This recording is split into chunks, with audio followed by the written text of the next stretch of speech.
I am here today to talk about the abusive relationship I experienced with the biological father of my child. I'm going to start just by how we met, because we met very early on in life. We met in second grade. Wow. So, yeah. Long time. Yeah. We were never super close. We had similar friends. We knew who we were. In high school, we had a few in-person interactions. Just once again, like kind of ran in the same circles. I never thought much of him. I knew growing up with him, he had a rougher home life. He had been in foster care at some point. I knew there was some drug issues in his family. So I honestly always had some empathy for him because he always just seemed like the sweetest, like didn't have a bad reputation, was so social. Everyone really enjoyed being around him, and he was very friendly and sweet. And so when he reached out to me over social media in 2019, and I had just gotten out of a long-term relationship about 4 to 5 months earlier, so I was excited. I was just trying to have fun, and I had been on dating sites and stuff, but it's so nerve-wracking when it's with total strangers. So you guys didn't talk in that gap of like, okay. No. So we didn't have any sort of close relationship or anything like that. Just knew of each other. And once again, maybe a few in-person interactions in like high school and elementary school we had to because we were all kids on the playground. How old were you when you guys reconnected? I was 19 and he was 20. Got it. So he is a year older than me. I believe he was held back a year, especially he was in foster care when he was much younger. I want to say he got out when he was around 3. So all of that, I believe, held him back in that way. So I was excited because it was someone I knew, had known since I was 8. So there was, I think that made me automatically have a lot more of a felt sense of safety with him. And it didn't even like cross my mind, he could be any different type of person than I had seen him in my mind for all of those years. And there was no evidence to the contrary, like never any rumors going around about him or anything like that. So I was excited. He had messaged me. We talked for 2 days, and he just asked me eventually to just come over to his house and hang out. And at that point, once again, being 19, freshly out of a 2.5-year relationship, I was excited, wanted to have fun, and kind of was going into it expecting like we might just hook up or something, and at least it's with someone I know and like feel safe with. And I was totally cool with that. Like I was going into it expecting it, just being that age, and a guy randomly invites you over, so kind of have an idea of what it could lead to. So I was really pleasantly surprised when he was not like that at all. He was so respectful. We just sat on his couch. Like I didn't even see his room the first time we went to his house. He had a super sweet roommate he introduced me to. It was just very comfortable. We just sat on the couch, watched It's Always Sunny in Philadelphia for like 3 hours and talked, and at most like our arms touched when we were sitting next to each other. So I left that interaction feeling really good and confident about it, and just getting those butterflies. Like, I don't know if you've ever experienced when you meet someone and you just like you just have that thought cross your mind where you're just like, I'm going to date this person. Like we're going to, like I just knew it right then and there. I'm going to be in a relationship with this person. I don't know when, I don't know how, but we're going to be in a relationship. And I was just happy. I was pumped. He seemed so sweet. And we kept chatting. We talked for a couple months. It took us like 3 months to start dating. We started talking in July of 2019. Didn't start dating until October, I think. And we were hanging out quite a bit, and just same thing. Super fun, super nice, very respectful. Didn't try and make a move on me once. Like, I was just so impressed. It was honestly kind of the opposite of how I expected him to be. Yeah. 'Cause he's like a skater boy and kind of has that toot about him, even though I knew he was super sweet, he did have that kind of like bad boy persona. So I also really feel like going into anything, we kind of have that mindset of, oh, everybody knows what guys want. You know what I mean? I feel like it's almost not safer, but it's better to think that way than to like think the opposite and then have your hopes let down and be like, oh, I thought he actually just wanted to hang out and get to me. Even though that's how it should be. But, exactly. Yeah. So I was super impressed. So impressed. Like, I swear even past relationships hadn't been treated with that much respect. I was just like, wow, that's impressive. And there was all these green flags. He was 20 years old, providing for himself, working a job in construction for his dad. Like, would get up at 5 a.m. every morning to go to work, would come home, like, just on a really good schedule. Had a super cool apartment, super clean, like, just every green flag you can think of. Like, I'm like, he has his shit together. Like, wow, he's really taking care of himself and really has, from what I had heard in the past, had pulled himself out of a bad family system. And I thought that was really cool and amazing. So we started dating in October of 2019. And once again, just the first 3 months were fantastic. Just great, no red flags, super sweet. I would say the only thing that was different from past relationships I noticed is he didn't have interest in meeting my family. But of course, in the beginning, I have no expectation of that. So it wasn't a red flag to me or weird to me. Mm-hmm. But looking back, he never had any interest in any of it. Would you ask and he just didn't want to, or? Yeah, so I'm super close with my family. I guess I could probably give a little bit of backstory about my personal life. Both my parents, they divorced when I was very young, but they always got along. I have an amazing dad. He's literally one of my favorite people in the whole wide world, and same goes for my mom. I mean, just great parents. I have 2 amazing brothers, just a wonderful home life. Obviously, things happen in my childhood, but things happen to everyone. But I always had my family. It wasn't like my family causing trauma in my life. It was outside forces, and then I always had this amazing, secure, safe family unit to be there for me. So I had never experienced anything like he had growing up. I know there was a lot of violence in his home, and once again, drugs, and he had been in the foster care system, all that stuff. Just no stability. Just no stability. And I had, once again, even given any outside situations that happened, I had a lot of stability in my family. So I always had that going for me. And it wasn't a bad reaction. Okay. He wasn't like, oh, no, like, why would I want to meet your family? It was just, there was always a reason not to. Okay. It wasn't something like, for me, when I'm with someone, and my husband now, it's important to me that they want to know my family, be close with my family, because I'm so close to them. Mm-hmm. And it's a part of you, so. Exactly. And my family is very amazing. They're very welcoming. They've welcomed every partner I've ever had into the fold. Like, they're one of us. And yeah, I've never had any sort of issues. I've always had my partners be very close with my family just because it's what comes naturally. So I'd say looking back, that's the only thing I noticed in those first couple months that maybe would have bothered me in a different situation, but it just didn't. I was on such a high from how great things were going. And once again, looking back, I can see that he was very much so just mirroring a lot of my behavior and who I was.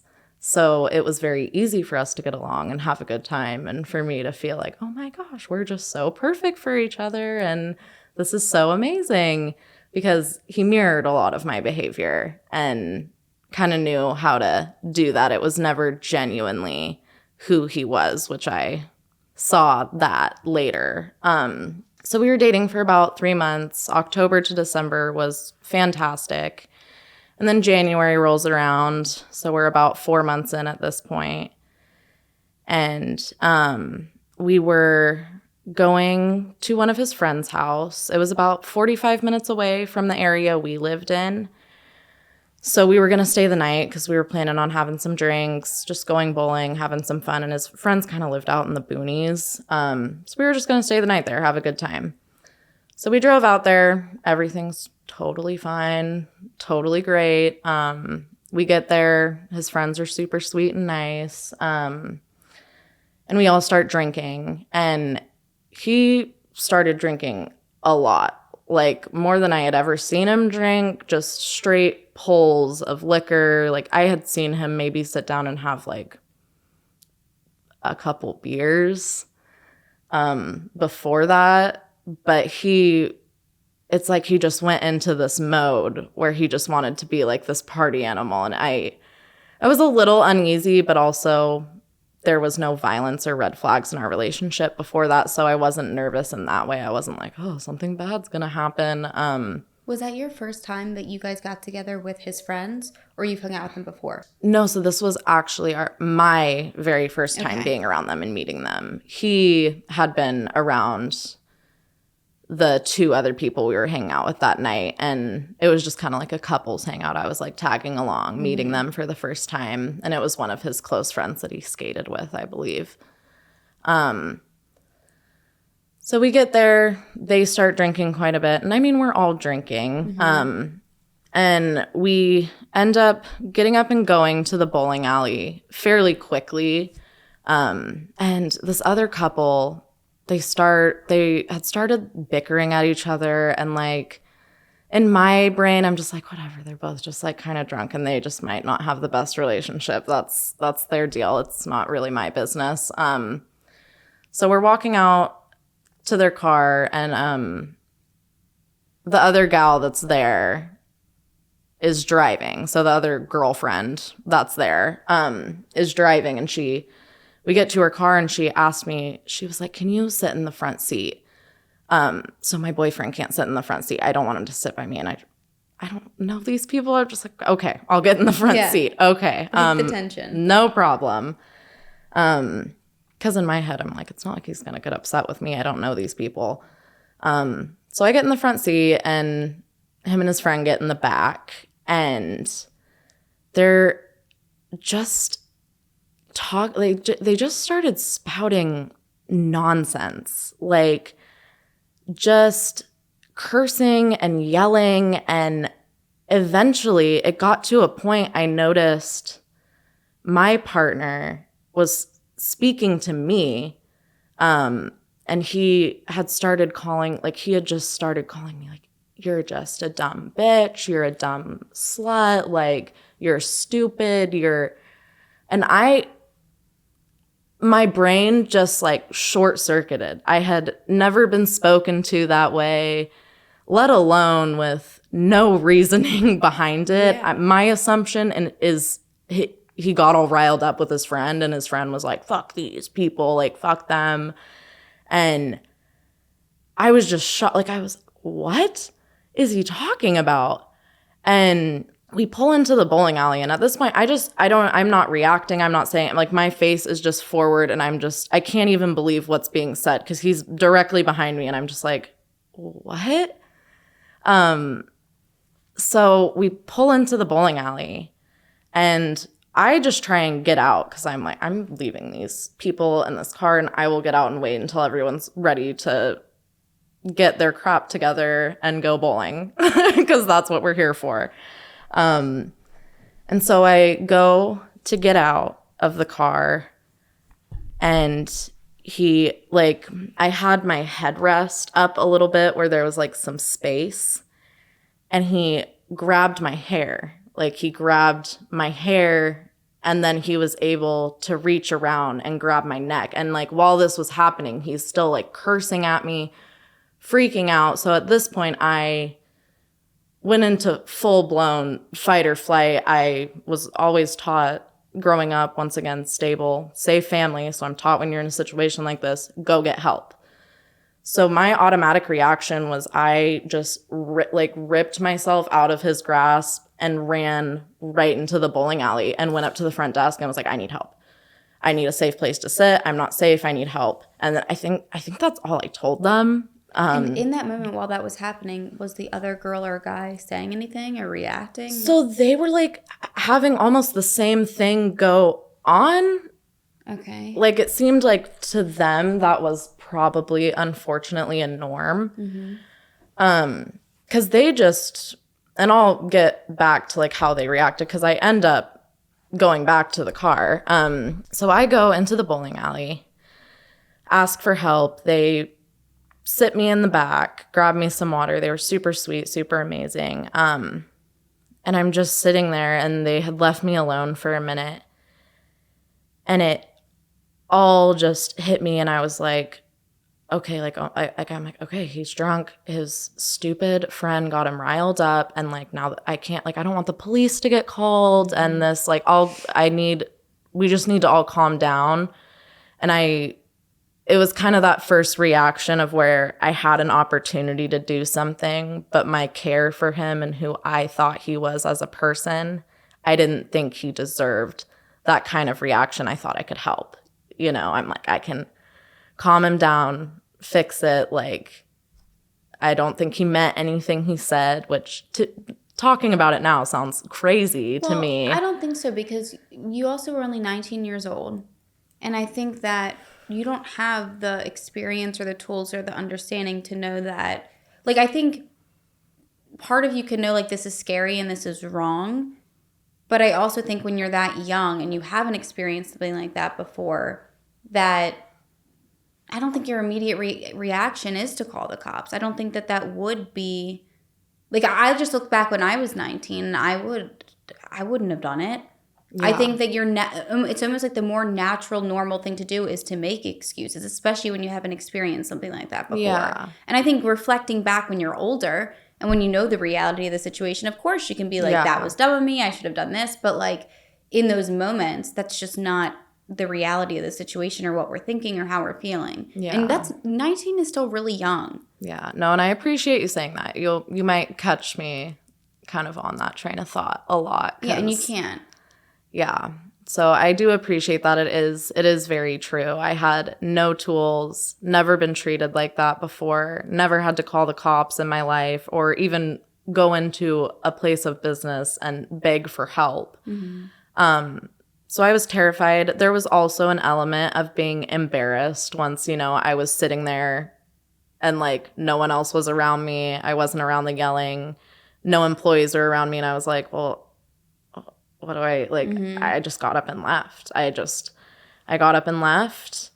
I went back out. They were all standing out by the car and I walked out. Once again, the other couple we were there with, they were just in their own world. Pretty much while everything escalates between my partner and I the rest of this evening, this other couple is just in their own worlds of toxicity as well. Okay. Just doing their own thing like this. Mm-hmm. I don't know if it was a norm or what, but it didn't seem to be alarming to them what was happening. So I went back out expecting that my partner would have calmed down and been like, oh shit, like I'm so sorry. Chill. Yeah. Not the case. He was very upset. I had gone into the bowling alley, obviously very worried he was going to get into some sort of trouble. So I walked back out and pretty much right when I got by that car, he came up to me and opened the door and just once again, like kind of same motion, grabbed the back of my neck and just threw me back in the car. And at that point, we're heading back. I don't know what to do. We've all been drinking. I'm not going to drive under the influence. He's obviously not going to be driving, and I'm not asking this other couple for anything. So we head back to the place, and I'm like, okay, I'm just going to go back, go to sleep. We'll wake up in the morning and leave. And we'll be all sober by then and figure out the rest tomorrow. But we just need to go back and go to sleep. So we get back, and he's just in this. The other couple, I should mention, goes off to their room. Like, they're not in the same room as us any longer. And it's a very large house. Like, we're not in a confined space by any means. So my partner and I are very separated from this other couple once we get back to the house. Hi guys, today's episode is sponsored by Peak. Okay, lately I have just been feeling like something is off. I am chugging endless amounts of water and I'm still feeling dry. And don't even get me started on my energy levels. I wake up tired. I have a horrible crash in the afternoon, no matter the amount of caffeine I'm having. And at nighttime, I used to be falling asleep at 8, 9 p.m. No, not anymore. Now I'm up until midnight, and overall, it's just really frustrating and has been feeling like my body is just completely out of sync. So, like everyone, I've tried all the normal stuff, more coffee, more energy drinks, all the fancy skincare, chugging more water, and of course, nothing was really helping me. And then I discovered Peak's Radiant Skin Duo. I figured it was worth a shot since nothing else was working for me, and let me just tell you, I could feel a difference very fast, and it has been an absolute game changer for me. One of my favorite products has been the Sun Goddess Matcha, and it is my daily go-to. I drink it every single day. It gives me clean, focused energy without the crash, and it actually supports my skin and gut health, which is always a plus. My skin is literally glowing, and my digestion has never been better. If you're tired of feeling depleted and want to finally nourish your body the right way, now's the time. Get 20% off plus a free rechargeable frother and glass speaker with my exclusive link, peaklife.com/insane. That's PIQUE life.com/insane. Do not sleep on this. Your skin and your body will thank you. And now back to the episode. And he's just in this rage, just freaking out. I'm going to backtrack a little bit and mention when we had first started dating, one of the very first things he mentioned to me was an abusive relationship he had gotten out of, which once again, to me, another green flag. I'm like, oh, he's telling me about his past. He was in this hard relationship. Like, he can sit there and be self-aware enough to recognize abuse and being treated poorly. So once again, just another green flag in my book. So he had mentioned that to me, obviously very much so painting her as the aggressor and himself as the victim. So he's in this rage, and he started calling me by her name. And I went to go lay down on this other couch. It was like there was a living room and then a sunken living room. Once again, very big house. So I went to lay on a couch in the sunken living room, and like above me was another couch in the other living room. Mm-hmm. And there wasn't really like a wall or anything covering that. So I'm laying down, just trying to go to sleep. He's in a rage once again, just spouting nonsense, freaking out. I keep hearing him say his ex's name. So I'm just like, he is just out. He's just beyond out of it. And me laying down and taking space and not interacting with him in that moment, I think very much so upset him.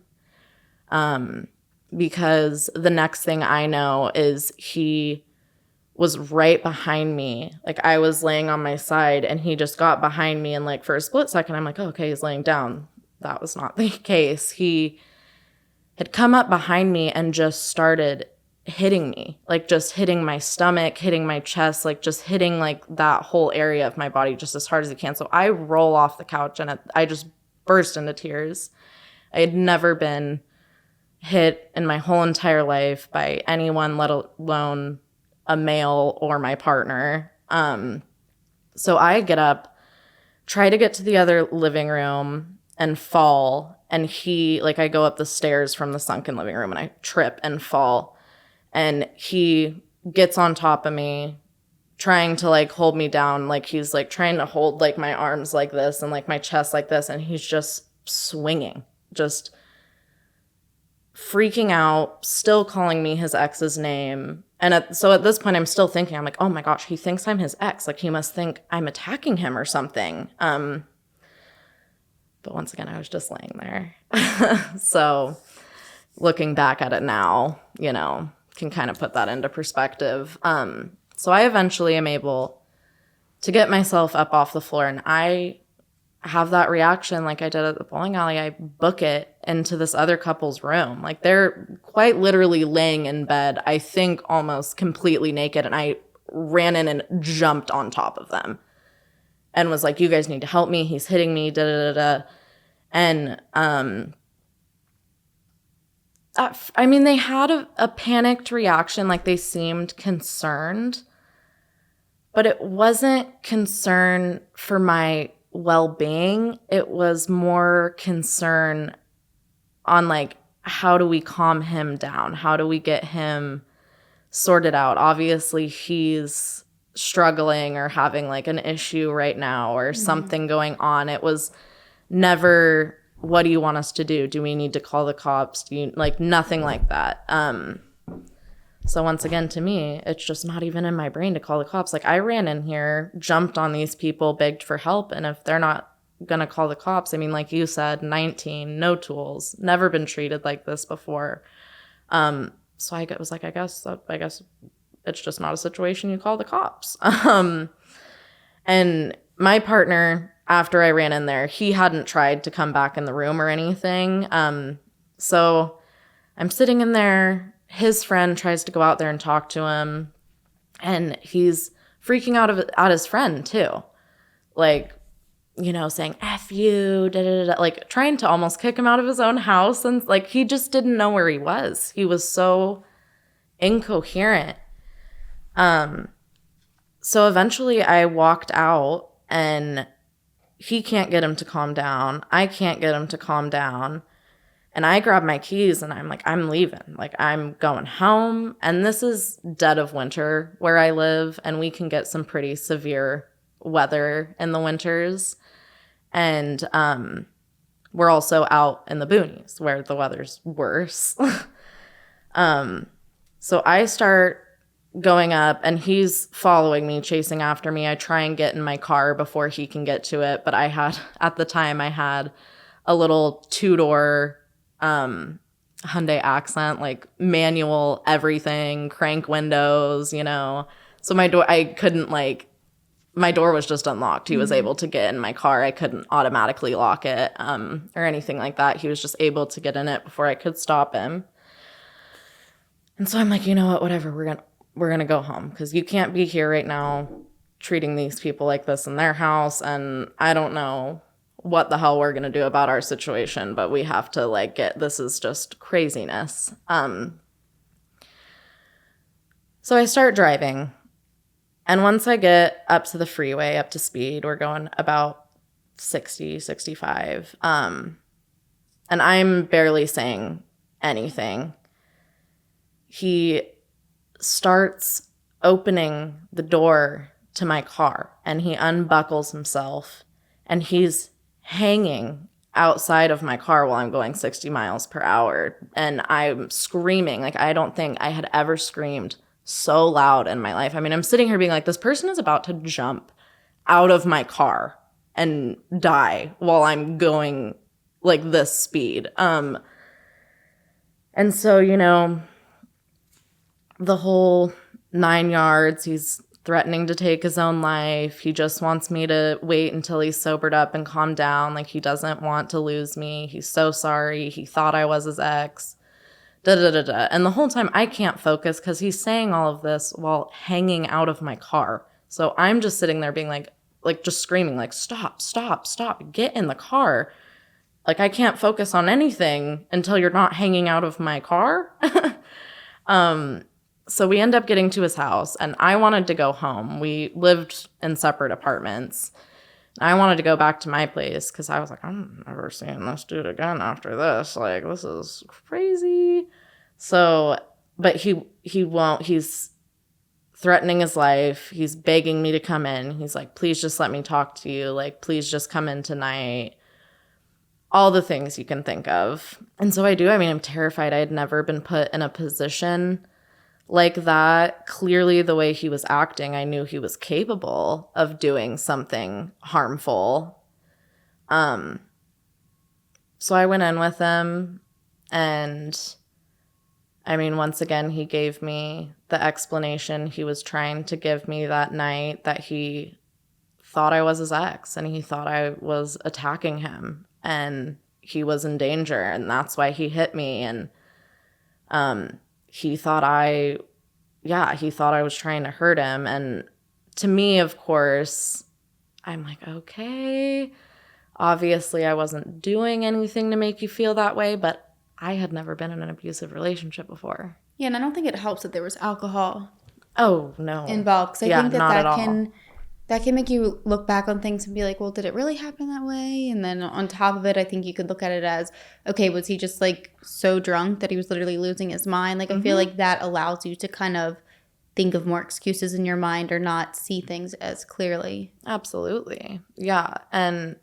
I mean, for me, for someone to even say out loud that he thought I was someone else, I mean, that just proved to me, I was like, okay, so you were just out of it. You just genuinely didn't know what was going on. Of course, once again, looking back, I can see like, okay, that was him. Like, even if everything he said that night was true and exactly how he felt and how it went, even if that's the case, it showed me what he was capable of and the violence he was capable of showing to someone else.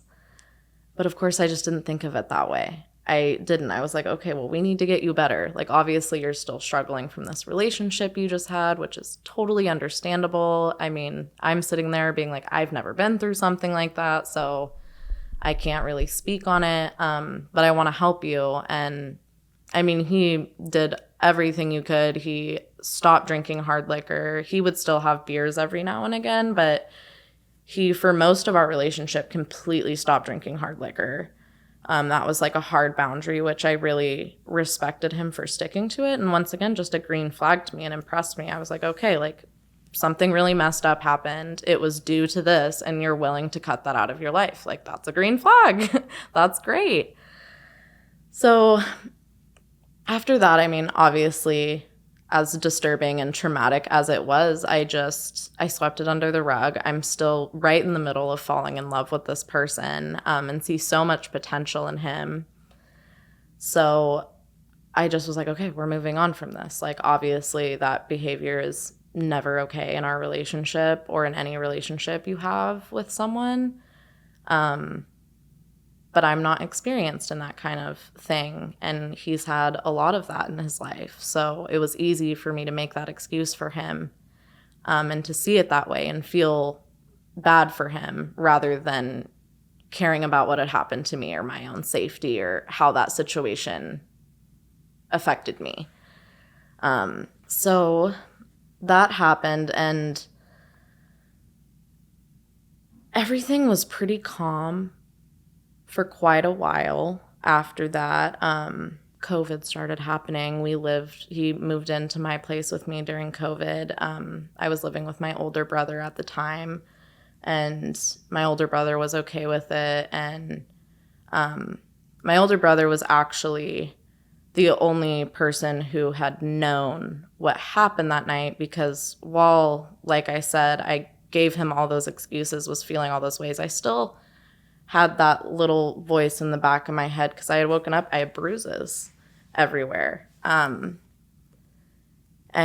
so I was like, you know what, I'm going to take some pictures of these, send them to my older brother, have him keep them. Because I didn't want to tell my parents,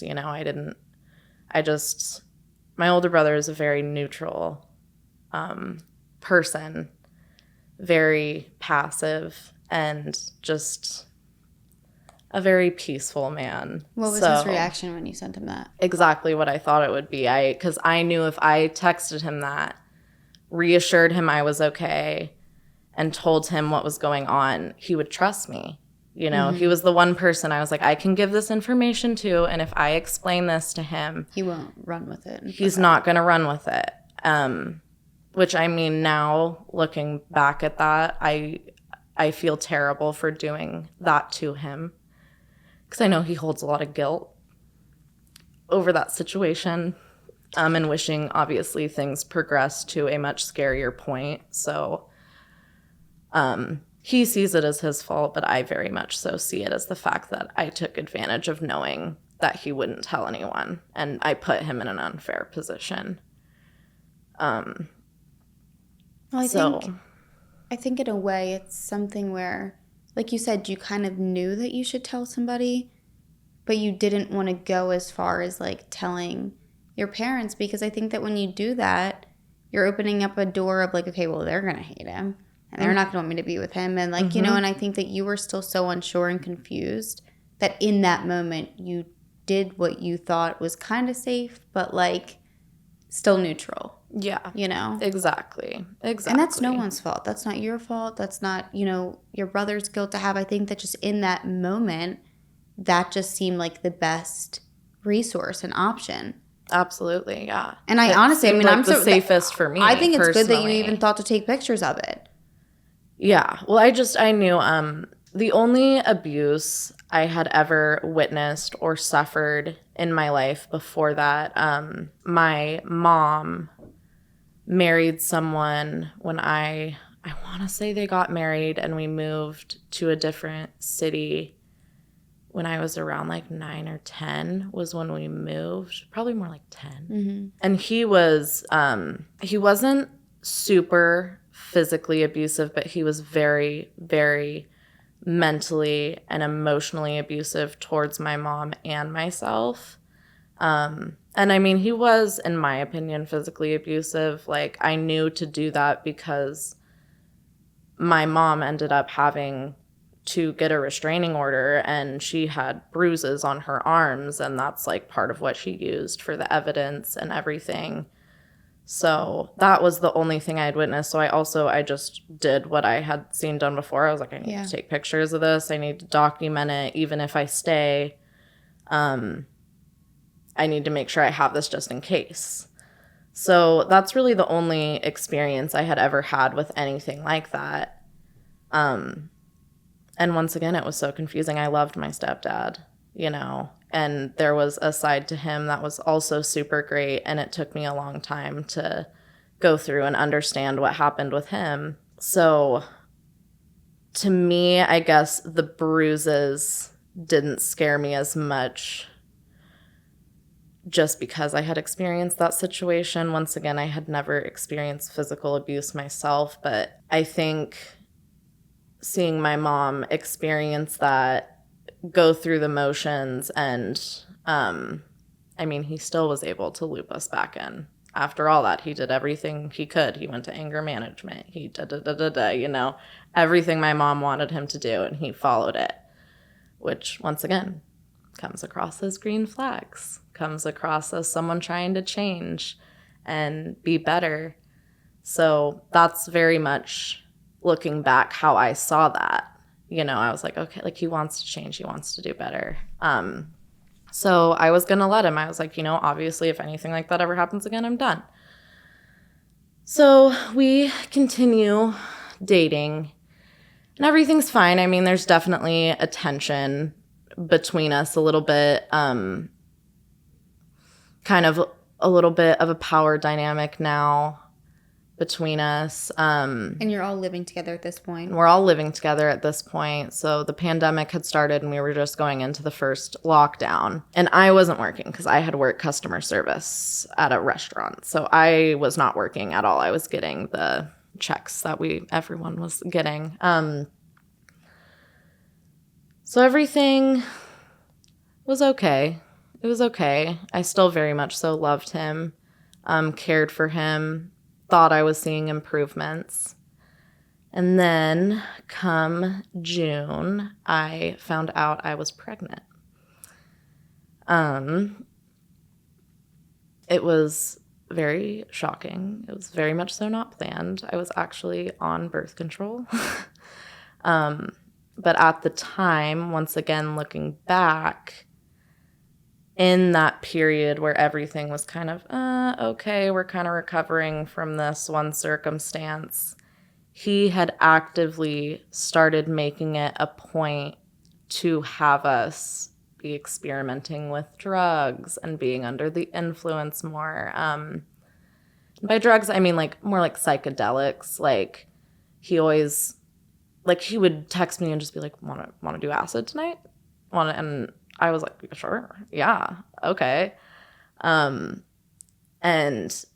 looking back now, that whole time period where everything felt a little more calm and collected, he was almost keeping me like sedated. Mm-hmm.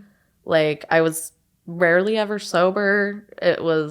I was always in a state where he could be like could control the situation, and I wasn't really there to like be myself and speak my opinion. So obviously once I found out I was pregnant, all of that stopped. Things got very, very real for us. What was his reaction to that? He really didn't have one. I'm going to get into his reaction a little bit. I'm probably going to have to backtrack to it again because once I was in therapy after the fact, after everything happened between us and we were separated, my therapist actually gave me like really good advice on how he reacted. So, but he really didn't have a reaction. He wasn't mad, but he wasn't happy. He just kind of was like, okay.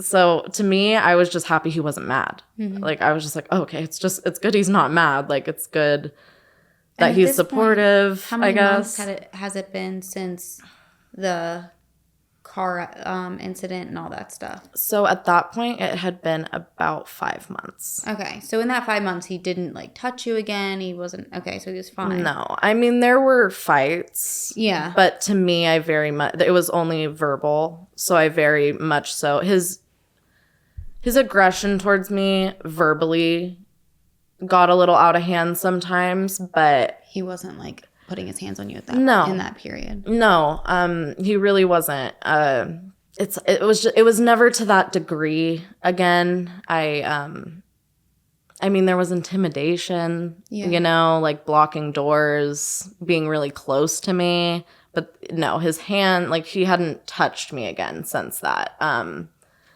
But also, I mean, intimidate me after that, like you're gonna shut down because they're capable of that. You're scared. Yeah. So things were escalating in a way, but not quick enough or extreme enough that I considered it to be abuse. Right, where you're like, oh, okay, it's happening again. I need to leave. Yeah. So I found out I was pregnant. I immediately knew I was gonna keep her. And once again, he didn't really have a reaction. He was very neutral. And yeah, I was just like, pretty much do whatever you want. I'll be here, I guess. And I was like, okay, cool. Once again, just very happy he wasn't mad. About 2 days later, I just get this bad feeling. And I'm just like, I have to look at his phone. I just have this bad feeling. Like, I don't know. I have a bad feeling. So looked at his phone. He had Tinder on his phone. I had been talking to other women. I found messages from this other gal that I was like out of town a few weeks before, and he had actively just gone on a double date with his friends. So I had found out about him cheating on me about 2 days after I found out I was pregnant, which was obviously very difficult, not great timing.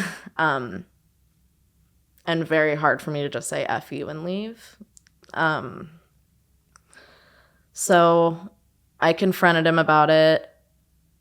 He continuously gave me half-truths until he figured out that I knew exactly what had happened. Because I ended up just contacting one of the women. She was super sweet, had no clue I existed, felt horrible. But she had told me everything. She was like, yeah, we went on like a full-blown date the other night, slept together. Yeah, I was like, oh, okay, cool. Well, I'm here and just found out I was pregnant. So, right. Okay, good information to have. So I confronted him about it. He tried his hardest to lie as much as he could, give me half-truths, like I said. And eventually he admitted to it in his own way. So after that, we were planning on moving in together when all of that happened. Like after we found out I was pregnant, I was like, okay, like let's pick a place. We're obviously going to have a kid. We're going to be in each other's lives forever. Like, and we're together right now. So why not live together? Because we're going to have to raise a kid together.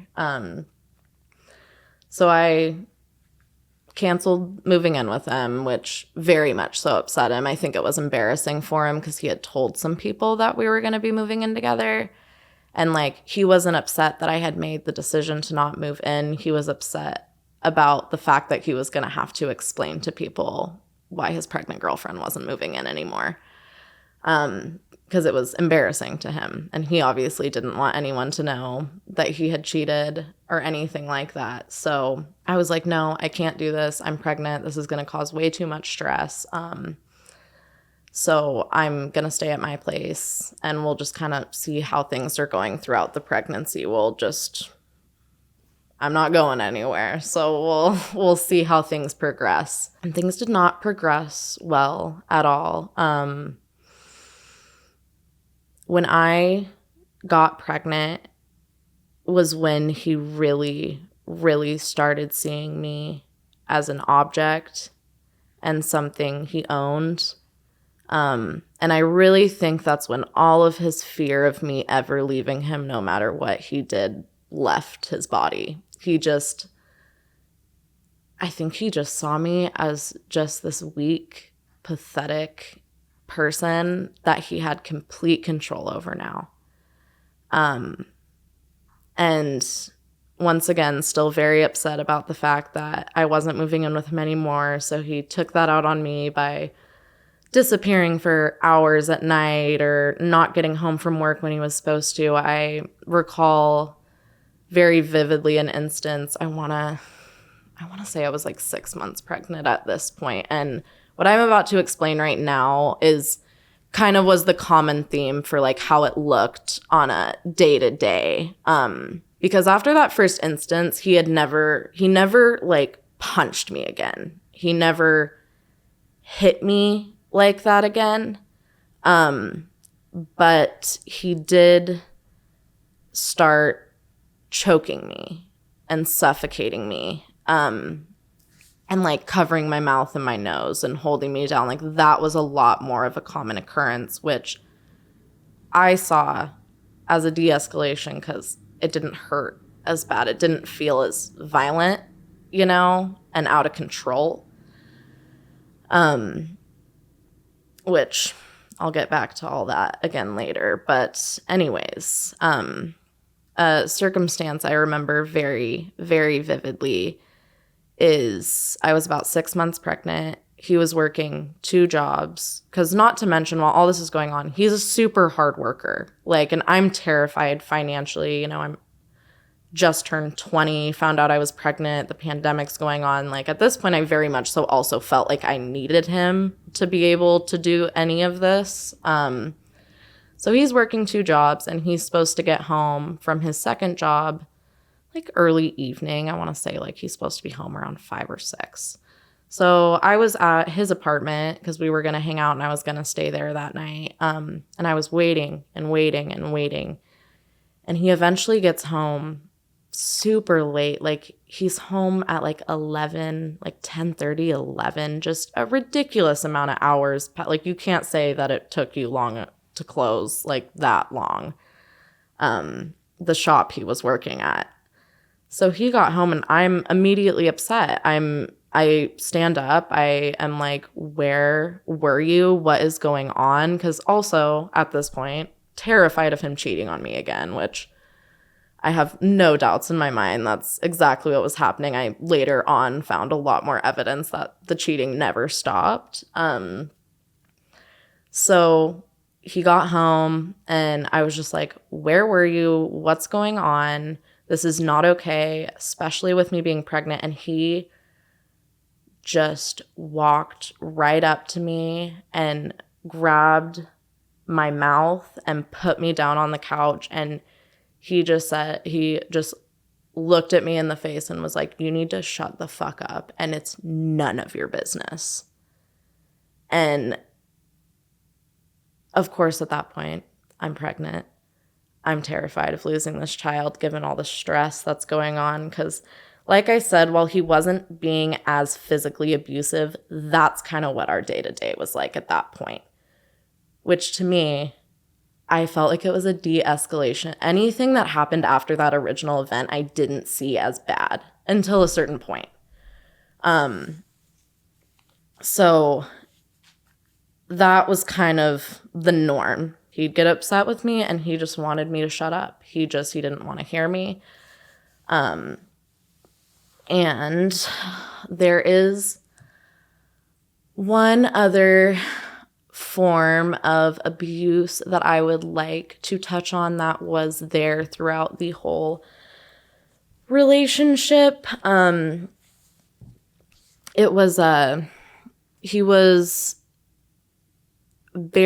had a very, very abnormally, I don't want to say abnormal because not abnormal, but he had a very high sex drive, very high, like having sex multiple times a day, like every single day, with me, come to find out with different women in the same day, like there was just like no end to it.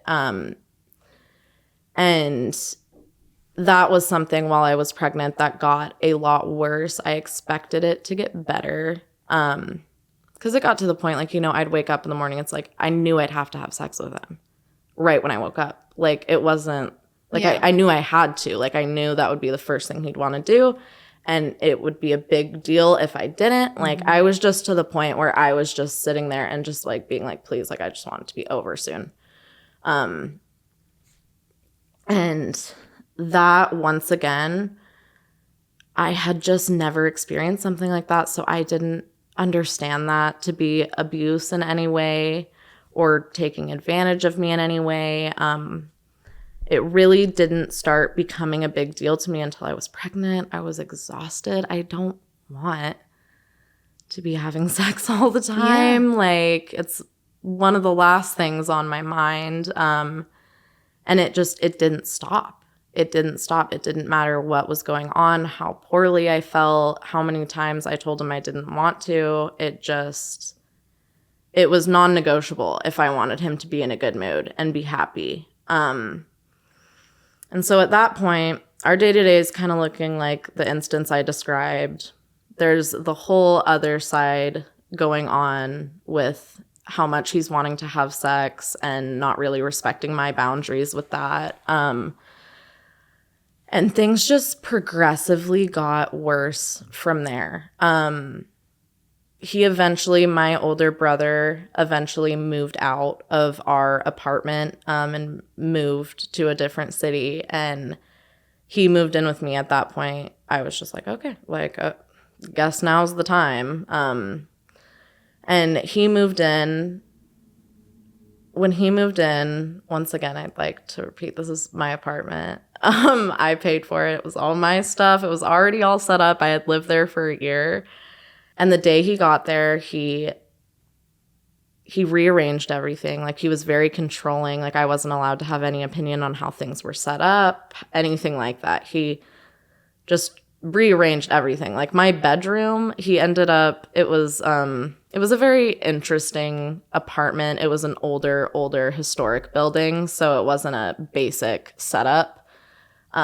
So he put where my bedroom was, he made that into like a living room, and like our bed was where like our living room's supposed to be, just all this, just completely flipped the apartment upside down. And I just was not allowed to have a say in any of it. And at that point, we had kind of started getting into this routine. He was still working really early mornings, and I wasn't currently working. So we had gotten into this routine. He had to wake up super, super early for work. He had a construction job for a long time. And I would have to get up every morning at 4:45 in the morning, like rain or shine, sick or not, no matter how pregnant I was. And I had to make him his breakfast, make sure he had his lunch. And like, if I did not do these things, my life was going to be hell. Like, he was going to punish me for it. Like, if I did not do those things, he would come home. And like the instance I described, that was just pretty much how it was going to be. He just, like I said, once I got pregnant and my pregnancy progressed, the control he took over was crazy. was so much control. I just had no control over my life anymore. Even to the point he would have friends over. And once again, there's just constant fighting. I constantly can't do exactly what he needs me to do. He's always upset about something. And if he's upset about something, it's going to come back on me somehow. So there was even a time his friends had all come over and we were just sitting there. They were all playing games or something. And I made a joke. Like, I just spoke. And I'm not kidding you. He looked me right in the face and he goes, "Why would you say that? That was so stupid." And like, none of his friends said anything. They all just sat there and stared at me. And at this point, like, once again, my first kind of experience being treated like this in a relationship, even though it had been going on for what felt like forever at that point, when I'm sitting in a room and no one else stands up or is like, "Hey, dude, like, you're being a dick," I'm just like, I guess that was a stupid thing to say. So I walked into the other room, bawling my eyes out. And of course, that was an embarrassment to him. So he came in the room. I'm sitting there, pregnant, crying, embarrassed, because apparently the joke I had just told was the stupidest joke ever. And he just comes in and I remember him just pointing at me, like, just his finger being like this close to my face, just being like, "You need to stop fucking crying. You need to get up, pull your shit together, and get back in there with my friends and hang out with us." Like, and at that point, I'm just so far gone and in survival mode. I just felt like shutting down as a person. Like, I just felt horrible about myself. I was really struggling because I kind of had that naive thought that I couldn't believe what I was in because I so strongly felt like nothing like that would ever happen to me. Like, I'm not in this. This isn't what, like, this situation is not what I think it is or feels like, because it's not meant to happen in my life, which sounds, once again, so naive. So, I mean, unfortunately, no one has the privilege of not having bad things happen to them in their life. But I genuinely, for some reason, could not believe it was happening to me. I couldn't. So I get through the rest of my pregnancy. It's not fun. Physically, I had a wonderful pregnancy, very healthy, but, mentally, emotionally, it was the most drained I had ever been. And meanwhile, all this is going on, I'm not talking to anyone about what's happening or the abuse that's happening or anything like that. I'm not speaking to anyone about it. You just kept it in completely. Yeah. Yeah, I did not start talking to people about it until after I was separated from him. So, get through the rest of my pregnancy. I am about 5 weeks away from my due date. He has to finish up getting his apartment ready for a new renter to come in. And he didn't want to do it. He fully expected me to go in there and deep clean his whole entire apartment, 9 months pregnant or 8 months pregnant, I guess. And so I did it. And this apartment, it was old. When I was cleaning it, I was like, oh, this is black mold that I'm actively cleaning right now. And I'm cleaning with bleach, just getting it done. Cause I mean, once again, I just didn't want to be yelled at. I was just like, okay, I'm going to get this done. We're going to get you all squared away, and then we're going to have one less thing to worry about, and maybe we'll be a little less stressed, and it'll be fine. My water broke the next day. I couldn't tell you for sure, but to this day, I don't think I would have given birth 5 weeks early if he wouldn't have made me go in there and clean that apartment the way I did. And with the chemicals I was around and how hard I was working my body, there was no issues or signs of anything. And I mean, it can happen. People give birth early. It's not unheard of, but it was hours after I had done that. And so the next morning after cleaning his apartment, I woke up. I didn't feel good. Just had a bit of a tummy ache, and I couldn't tell my water had broke, but it had partially broke. So I just told him, he was getting ready to go to work, and I was like, hey, I think something's off. I'm going to go to the hospital just in case. And he of course doesn't offer to go, nothing like that. So I was like, I'm going to call my mom, and I'm going to have my mom take me to the hospital because I think something's going on.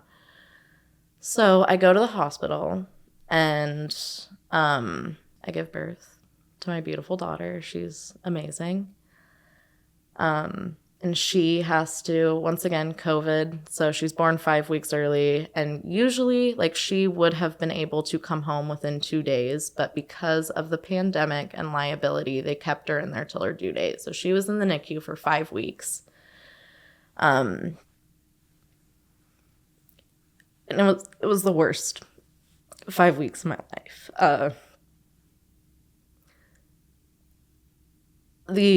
I very much so blamed myself. I remember the first time seeing her after she was born. She was born, I could barely touch her. I mean, she was on my chest for a second and then taken up to the NICU. So I pretty much lived at the hospital for 5 weeks. He would not come with me. If he did, I had to beg him. I remember the first time he met her, a nurse came up to me and told me he didn't want to hold her, and that he was in there for like 5 minutes, and it was the first time he had ever seen her. Meanwhile, I lived at the hospital for 5 weeks practically.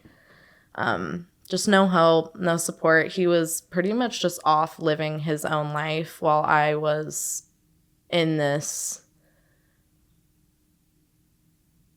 just super depressed state, having to go to the hospital by myself day in and day out, and just not get to come home with my daughter. And it was awful. And meanwhile, he's just skating with his friends, working, like, did not even affect him in any way, shape, or form. So that was honestly one of the more peaceful times because I just wasn't around him so much, and he, like, didn't have to be around me as much. But of course it was very upsetting to him, like, that I wasn't there to do things for him. Like, he would give me a hard time for going to the NICU as much as I did. So we get through the 5 weeks, and I finally get to take her home. And I lived with him for about 3 months with my daughter until things got to the point that I had to leave. So we were there. Everything I'm about to talk about is in about a 3-month timeline. So we get her home.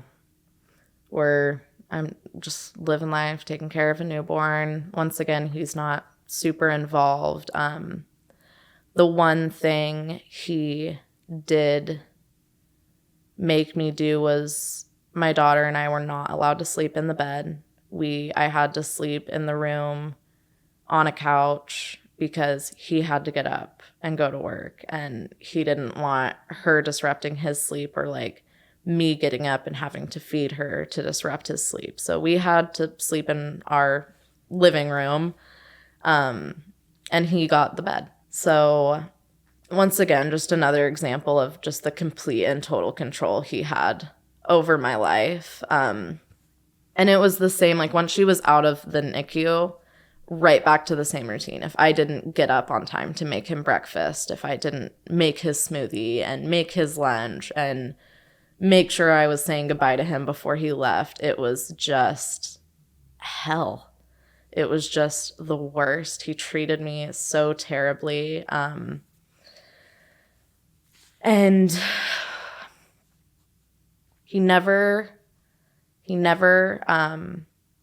watched her on his own, changed a diaper, offered to help, like, nothing like that. I really wasn't getting any help with her. the one time I asked him for some help,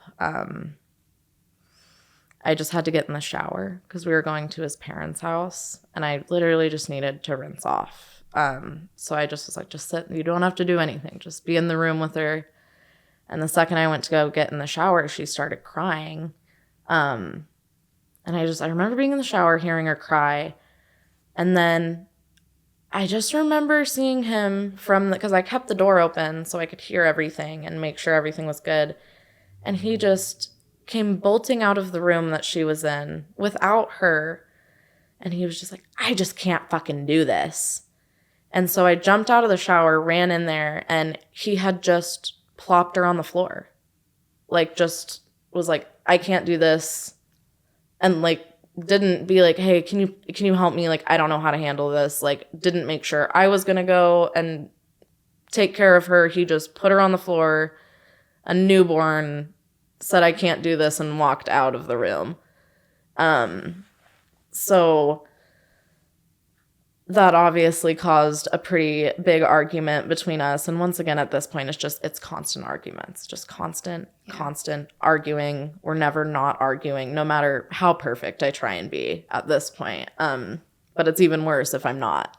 So I still have to get through all of those things, even though at this point, does it really matter, you know? But in my head, I always think back to that first instance, you know, and I'm like, it could be worse. Yeah. You know, it could be worse. Things have gotten better. It's never gotten that bad again. So once again, going through the motions, things really aren't that great. I'm not happy. I'm terrified. Just had a kid at 20 unexpectedly. And he could care less. And he could care less. Once again, luckily, I had my family supporting me. My family was amazing my whole pregnancy and continues to be to this day. Question. Mm-hmm. Was there ever a point in this time that you just wanted to tell your family what was going on? Absolutely. Okay. Absolutely. Yeah. I wanted to so badly. Do you think you didn't because you had hopes that it would just get better? Absolutely. Mm-hmm. Yeah. I knew, even if it wasn't that high of a chance anymore that it was going to get better, if I told them anything, then there was no chance of anything ever getting better. Yeah. And at this point, once again, I have a kid, so, and I'm so young, I don't understand family law or like what custody looks like or anything like that. So I'm also now have this new fear of him taking her from me or me not having full access to her, you know? So now I'm just like, I'm just going to do whatever I can to make sure I'm with my kid every single day. Mm-hmm. Just deal with him. Yeah. Yeah, exactly. So yeah, kind of just going through the motions, not getting along, starting to very much so feel like a prisoner in my own home. Because at this point I'm very isolated too. Like, because while I want to tell my family, I'm actively not speaking to them as much or hanging out with them as much because what am I going to do or say if I do? Like there was nothing left in me. It was so, if anyone would have saw me in those months, or I mean, I had family see me, but if anyone would have like been close to me in those months, it would have been blatantly obvious what was going on. So it kind of all came to a head. This next instance is what made me leave and realize that I was not safe and my daughter was not safe. I had just put our daughter in her crib. She had just started sleeping in her own room, and he was wanting to have sex, and it started off consensual. Like, I was like, okay, cool, whatever. And at some point, like very early into it, it was almost like, it was like his eyes changed. Like his eyes went like blank. Like it's like this switch like flipped in his brain. And he started getting really aggressive. It started hurting. And I asked him to stop, and he didn't. And so I said it louder. And he didn't. And then I just started saying, no, no, no, no, no. And he put a pillow over my head and continued. And it got to the point that he was on top of me, that I was able to get one of my knees up, like between our chests, you know? Mm-hmm. And I pushed him, pushed him. I pushed him off of me. Because at that point I was screaming. And it hurt bad. And I got up, I ran to the bathroom. And I just remember wiping and just, this is a little extreme and hard to hear, but I just remember wiping and there was just so much blood. I had to use one of the postpartum like pads you get after you give birth. And I was just sitting in the bathroom. I want to say I was in there for like 45 minutes because my first thought when I saw the effect it had on my body and like how violent it actually was, I wanted to call the cops. But then I immediately thought about how my daughter was in there. And the apartment we lived in had 2 locked doors you have to get through in a staircase before I could have gotten to the front to like let cops in or anything like that. I couldn't find a scenario where the cops would have been able to get there before he could hurt me or her. Because at that point in my brain, it just clicked for me. I was like, oh, he'll do anything. Like, he'll do anything. So I didn't call the cops, mainly because once again, I had no clue how I would get my daughter out of there safely or how it wouldn't escalate. And I walked back into the room after sitting in the bathroom for like 45 minutes, and he just looked up from the bed and he looked at me and he just said, I didn't stop because you said no. I stopped because it didn't feel good for me anymore. And then he just turned around and went to sleep. And I left the next day. When he was at work? Yeah. I moved in with my dad.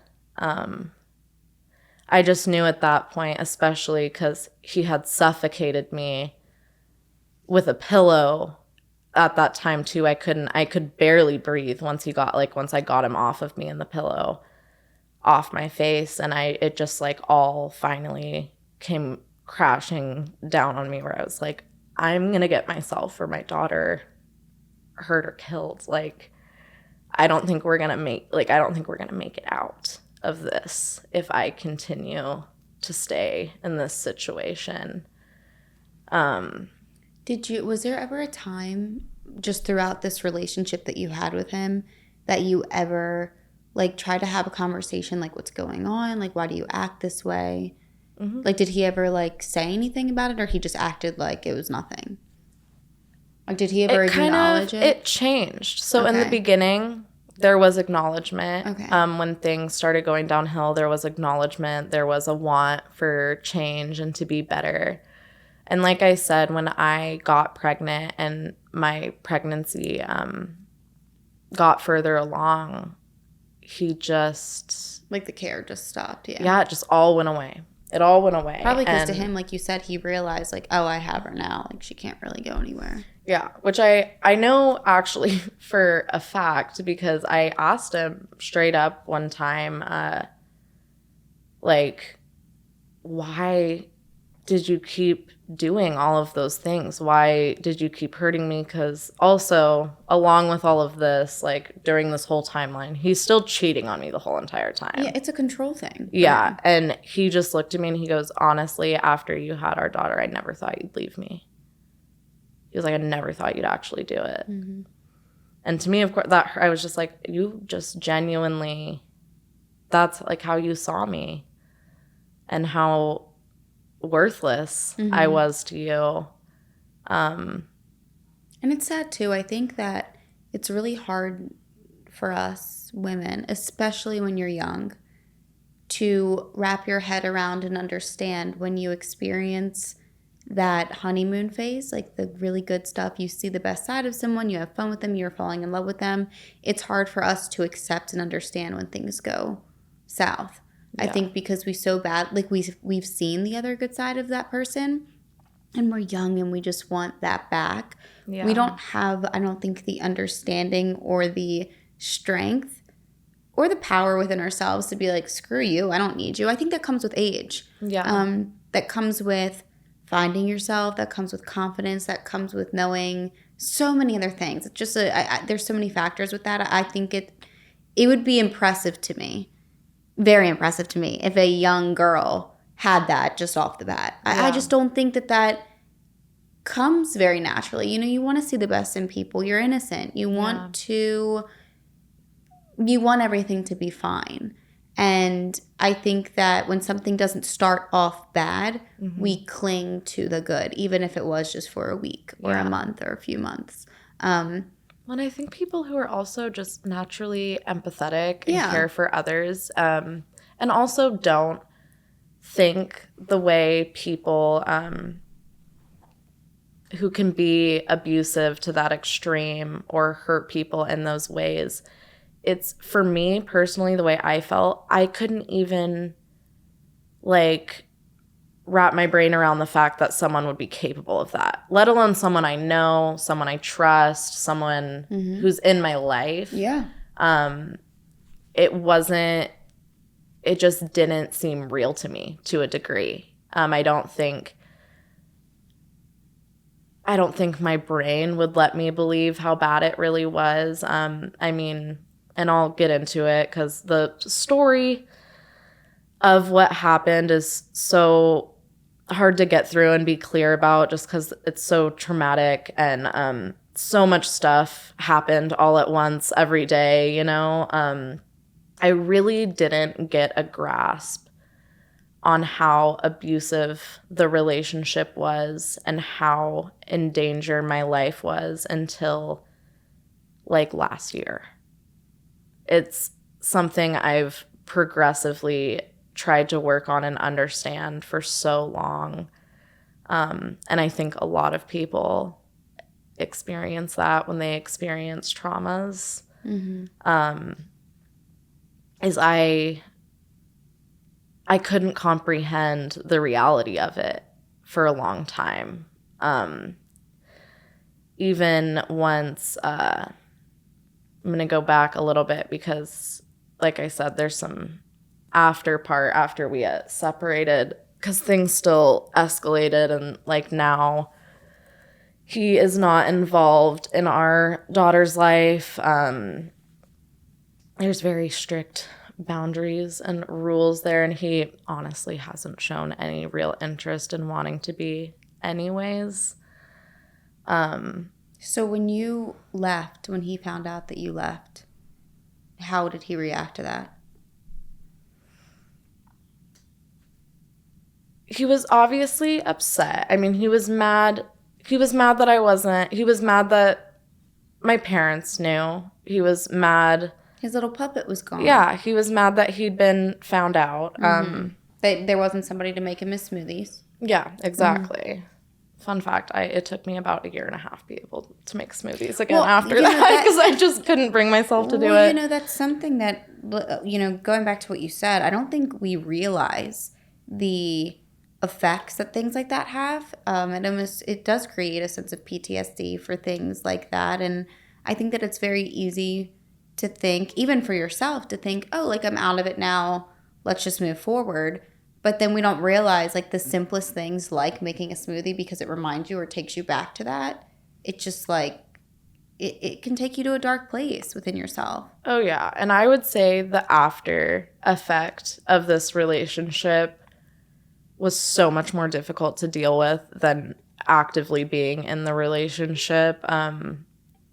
Just the healing and things you have to try and understand about yourself and to kind of change that narrative, because for so long I took responsibility for a lot of the abuse that happened. I blamed myself in ways,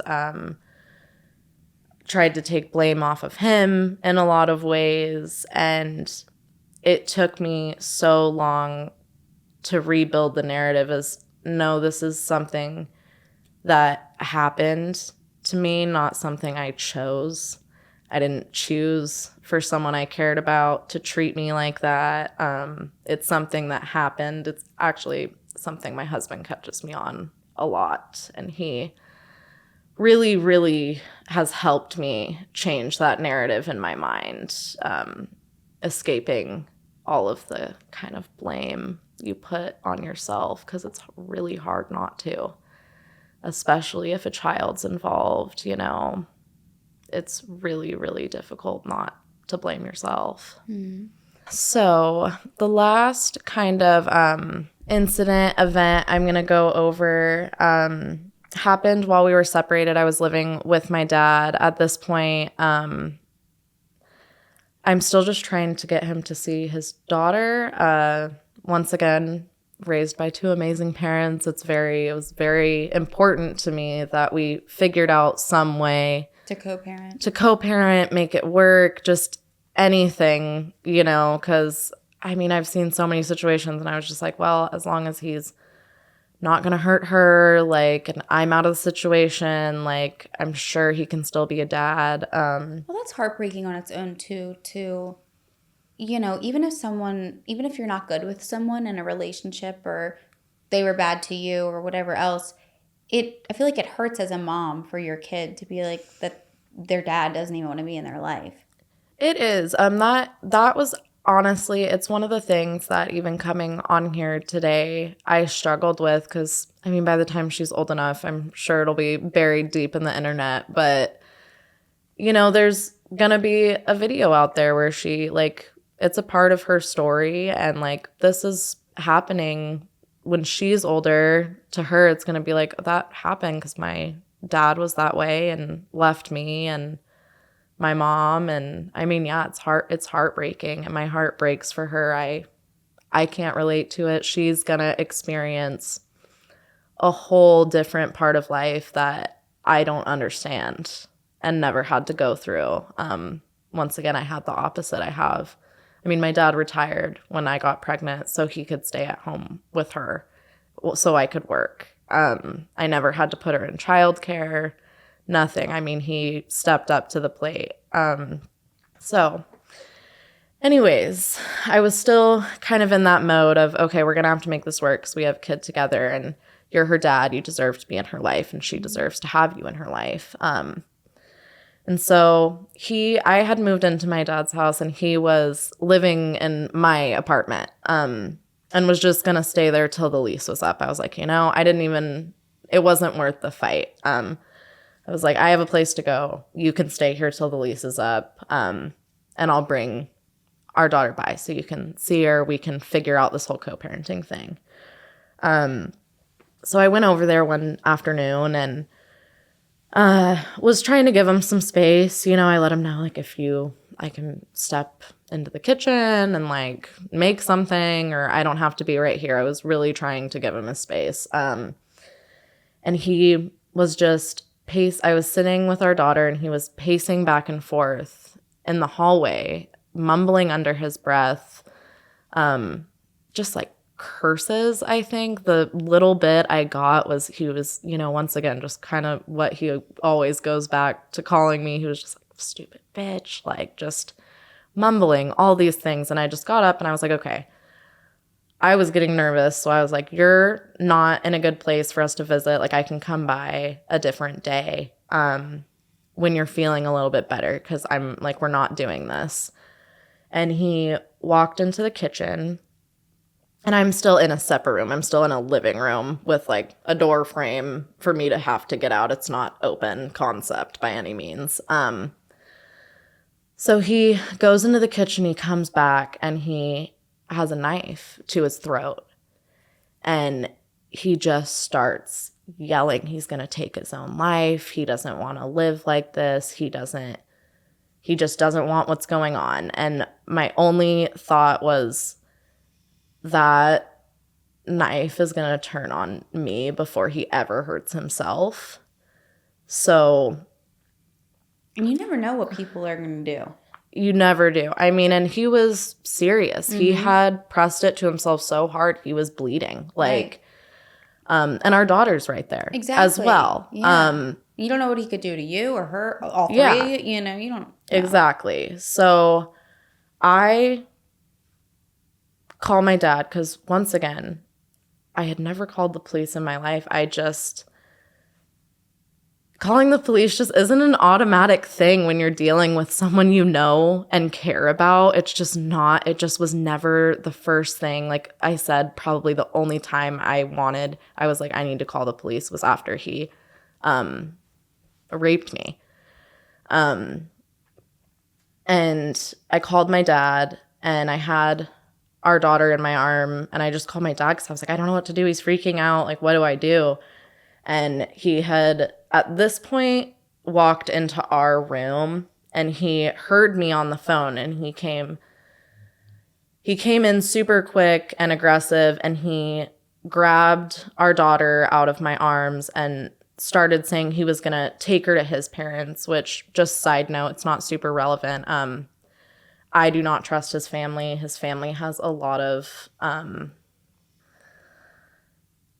just not quality characters. You just didn't trust them. Yeah, that I just don't trust around my child.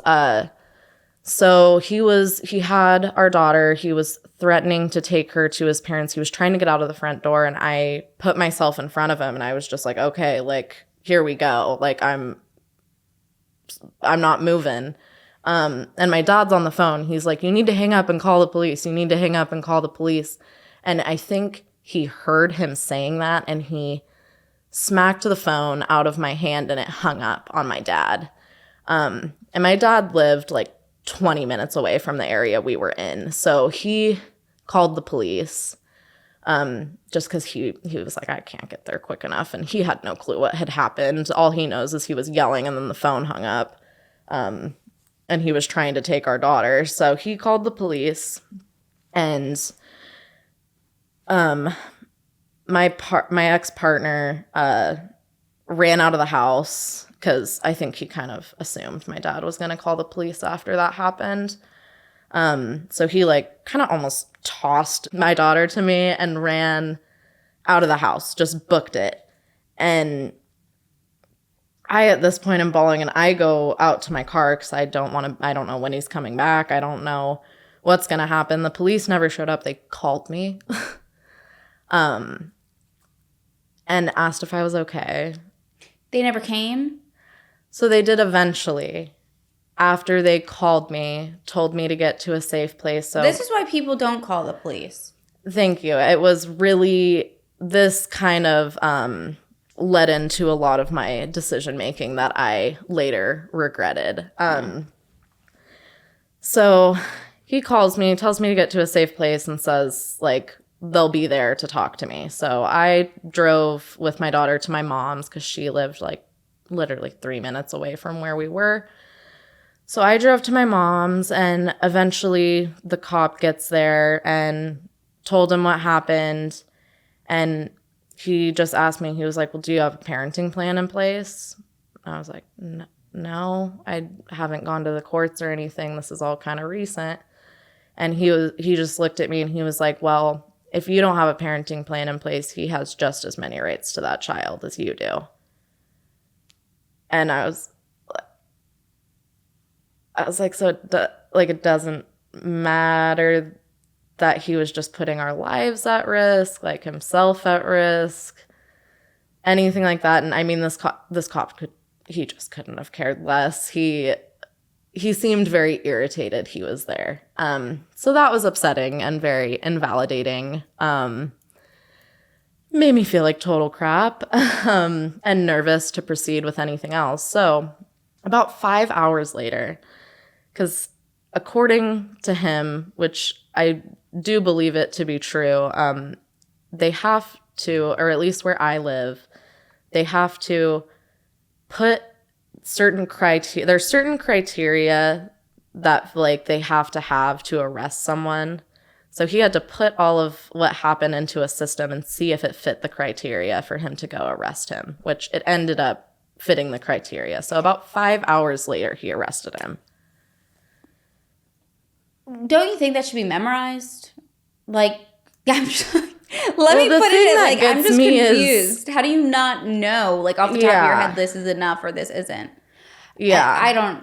The whole interaction was very mind-blowing to me. Unfortunately, I think in a situation like that, it depends on who you get. It does. It absolutely does. There are some officers out there and law enforcement that will be right there and take amazing care of you. I mean, I know some of them. My uncle's a sheriff. Like, there are some officers that are absolutely amazing and will help you. And I just bad luck. Just didn't get one. Mm-hmm. So he puts it in the system. Gives him the green check to go. Arrest him about 5 hours later. And to me, that also blows my mind because it's just like, you have no clue what he could have done. Mm-hmm. He could have figured out where I was and hurt me. Like, or hurt himself. Like, you have no idea what he could have done in those 5 hours. Like, that is so much time. It just wasn't taken seriously, I don't feel like. No, not at all. Which, once again, very much so leads into how I handled the situation from there on. So he gets arrested. I'm a wreck emotionally because even though I knew he needed to be arrested, I knew he needed to be held accountable, this is the father of my child. This is someone that I love still and care about, and still having so many confusing feelings. I mean, I was just heartbroken it had gotten to that point. Just absolutely devastated. And of course there was still part of me that felt bad for him. And I had the opportunity to press charges. And I couldn't bring myself to do it. I got like a form, asking, do you want to press charges? And at the end of the form, it has this little comment section being like, is there anything we should know or you want us to know? And once again, just being young, knowing nothing about the law or pressing charges or anything, I was like, okay, well, I'll just write in this comment section, like, he's not mentally well, he needs help, and he's going to end up hurting someone. So I don't want to press charges, but he needs help is pretty much what I wrote down, thinking that, was going to matter, which it didn't because I didn't press charges. They don't care because I didn't press charges. So yeah, couldn't bring myself to do it. I also was terrified. It took so long to arrest him.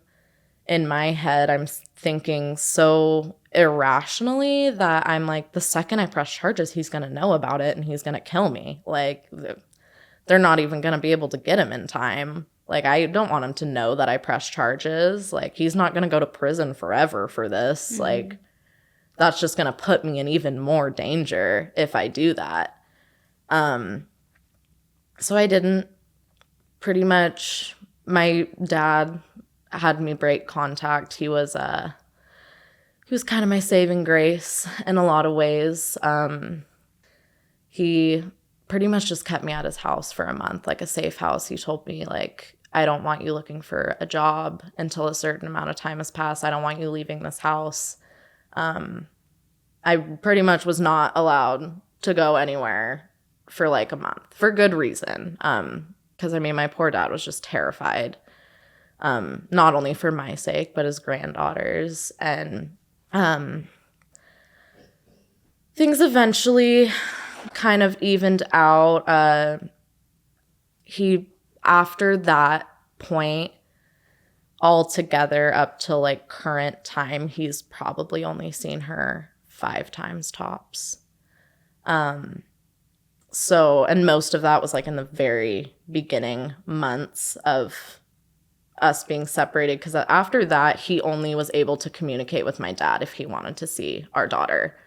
And he was allowed to come to my dad's house and visit her, which I think he did once, but never did that again. And,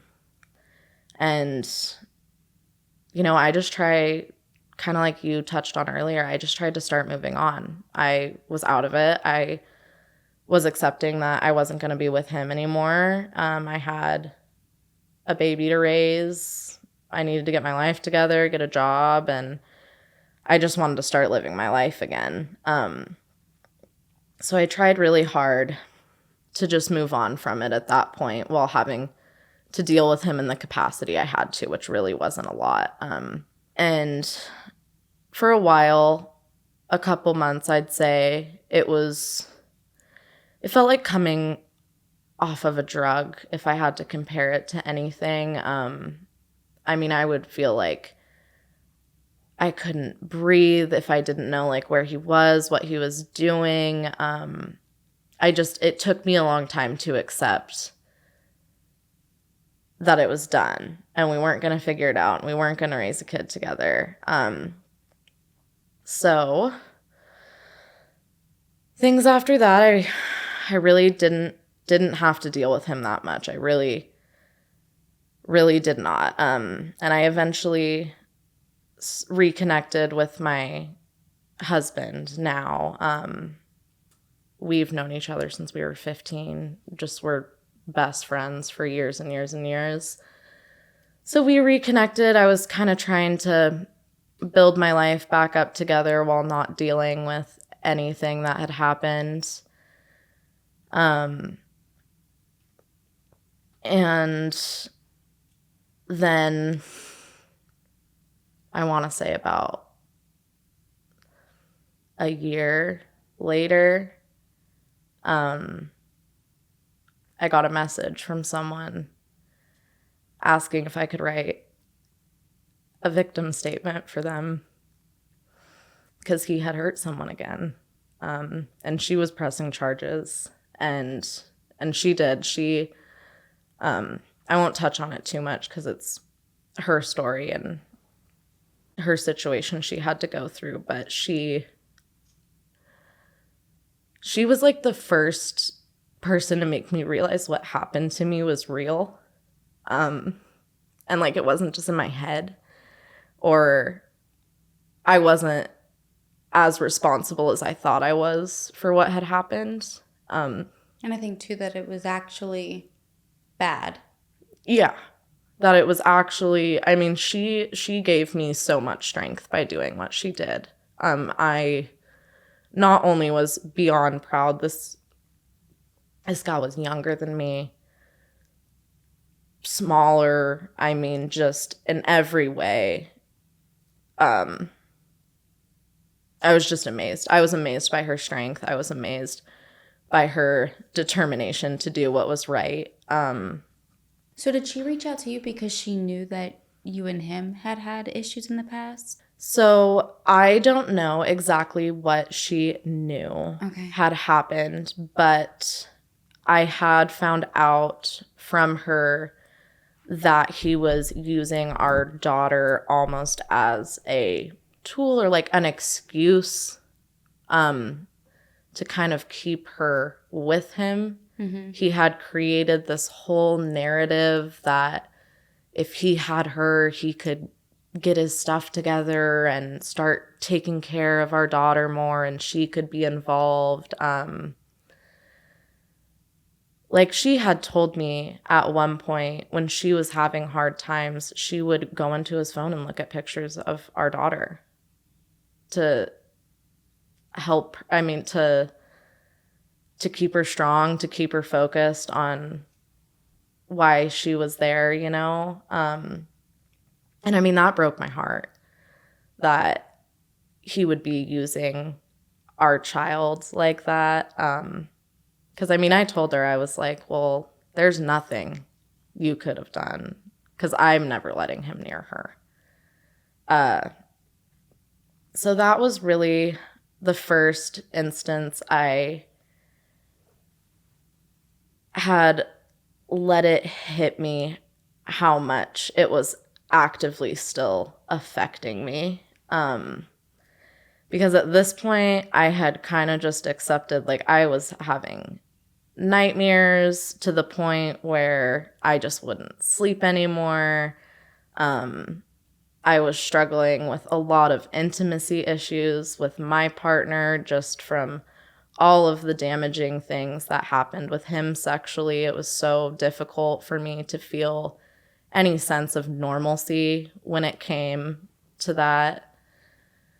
And so going through that process with her really made me wake up and kind of be like, okay, like, I need to deal with this. I need to figure out what's going on, because it had completely taken over my life without me even noticing it.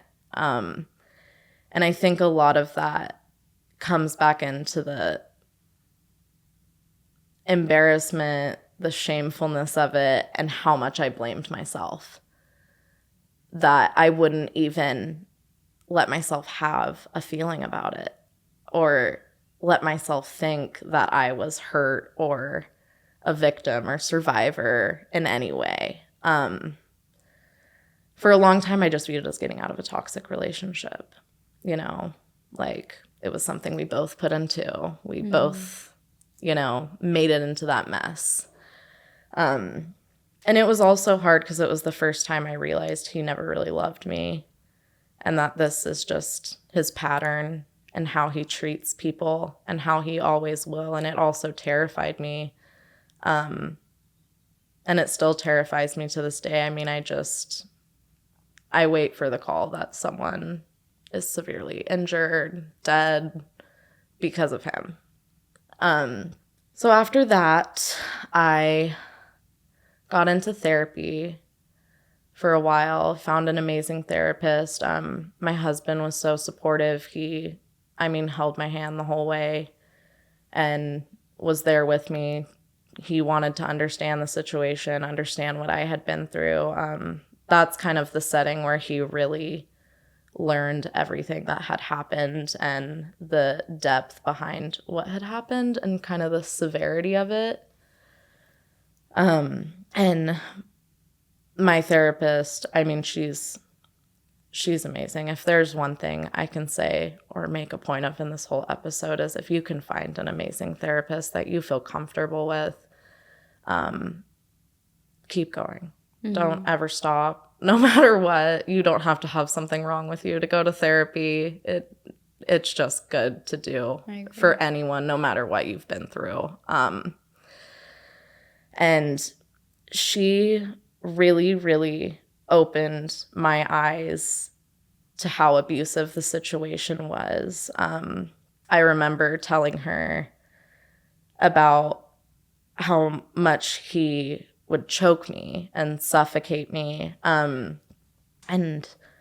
I remember her asking me why I thought it was a de-escalation. And I was like, well, it doesn't hurt as bad as getting punched. Like, it doesn't feel as out of control and aggressive. And what she had explained to me, she was like, well, even though it doesn't hurt as much, it doesn't feel as aggressive. She said it's actually a major escalation because the intention's different behind it.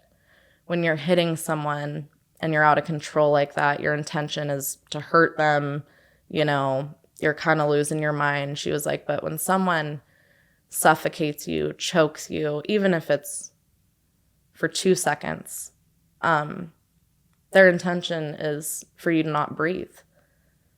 And I never viewed it like that. Because I remember telling her, and she just looked at me like she saw a ghost, because she was like, you should be happy you're here. Because she asked me how many times it happened and like how long it would go on for. And I mean, it was a lot. There were plenty of times that I felt like I wasn't going to breathe again.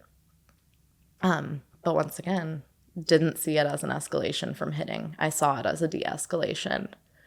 And I can't speak for others, but I'm sure there's someone else out there that could feel the same way. And it is an escalation. It is bringing you closer to danger, and it does not mean things are getting better. It's getting worse.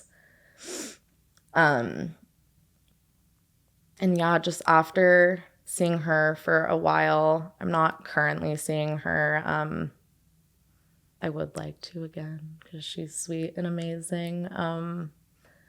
But after seeing her for a while, it just really, really, really opened my eyes in so many different ways. It made me be able to let go of so much shame and being able to actually, I remember just sitting down and talking to her about it my first session and the amount of relief I felt, not even coming to any conclusions or solving anything, but just being able to sit down and say, this is what happened to me.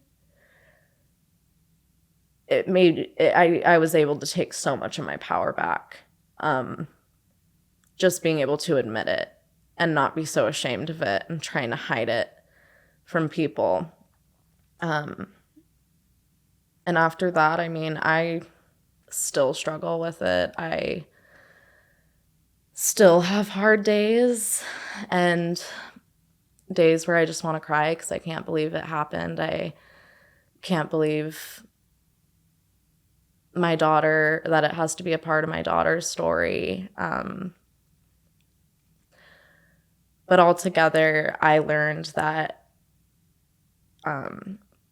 being able to talk about it freely and openly made it so I could start trusting people again and feeling safe around people again. I think too, by being vocal and opening up, it, especially with your now husband, it makes it feel like everything's just out on the table. You know, like there is no part of you that's hidden or that you're ashamed of. Like it happened, it's real, and it's a part of your story. It's not a part of who you are. Yeah. And also something else that I want to mention, which I'm sure a lot of people can relate to and that people know.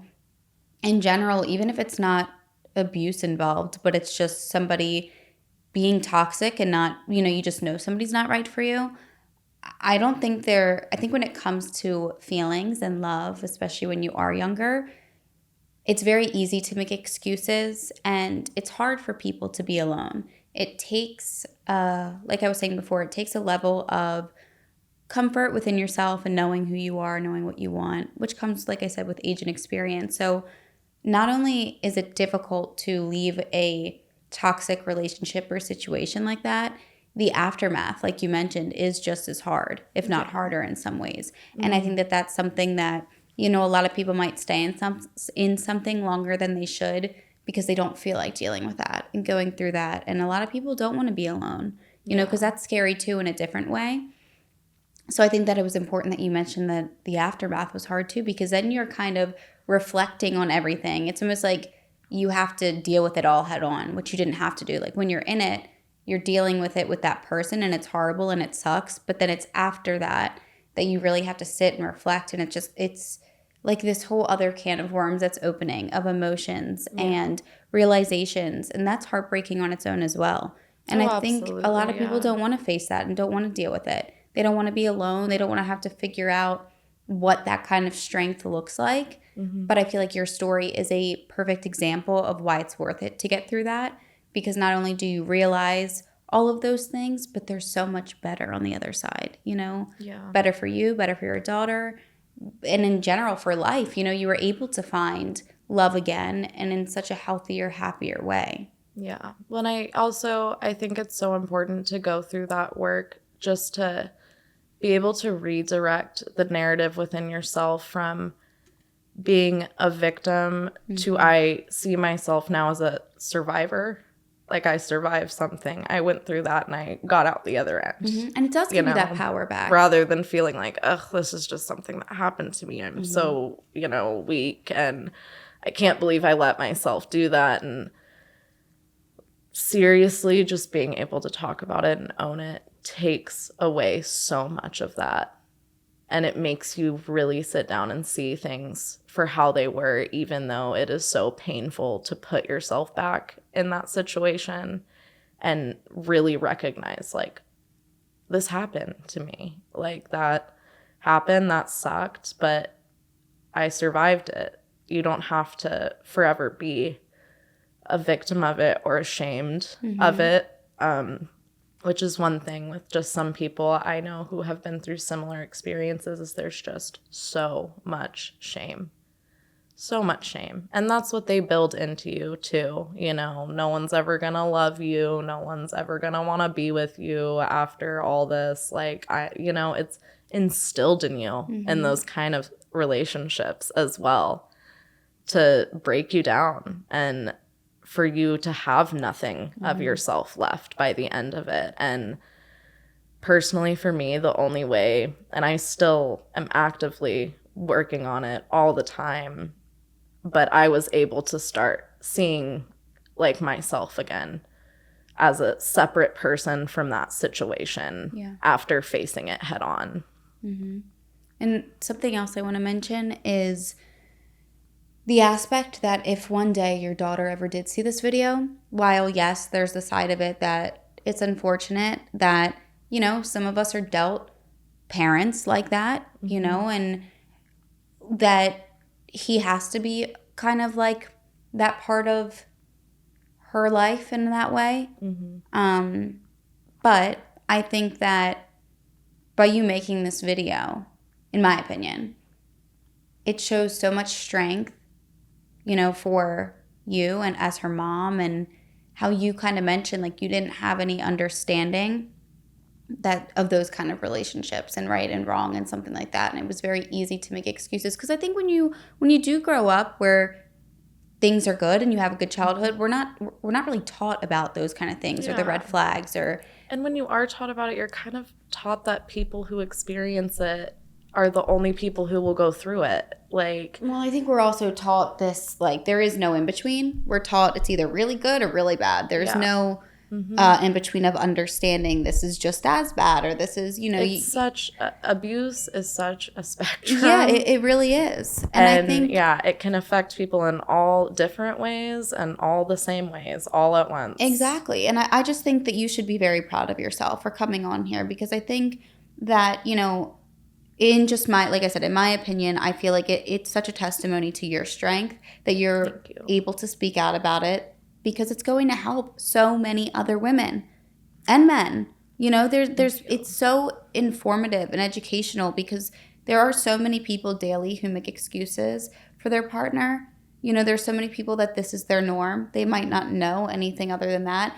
And, you know, luckily in your situation, you did have a supportive, good family. But there's people that don't have that. So they kind of feel stuck. They're like, this is all I have. This is all I know. Like, what is the alternative? Like, they might be financially dependent and reliant on a horrible person. But that's why I feel like, you know, I always tell people you can't speak out about something enough, you know, and the more people that speak out, the more these, you know, conversations happen. And for a lot of people, these are uncomfortable conversations. These aren't things that people want to talk about because of the shame that's around it. But, you know, I kind of look at it like how you said that one girl that came out, that it kind of gave you this realization of her strength in the situation. It's like that's kind of what your story will do for people that are listening. Even though it's not directly related to the same person or the same situation, you're giving so many people strength. Like I always think of it when somebody comes on this podcast and shares their story, they become a voice for so many people that have felt the same things, but maybe they're not ready to come out and talk about it yet. Maybe they're not ready to share it. But if it makes them feel less alone, if it makes them take a step in the right direction for them in their life, you did something huge. Absolutely. So you should remember that. Thank you so much. You're Thank welcome. you.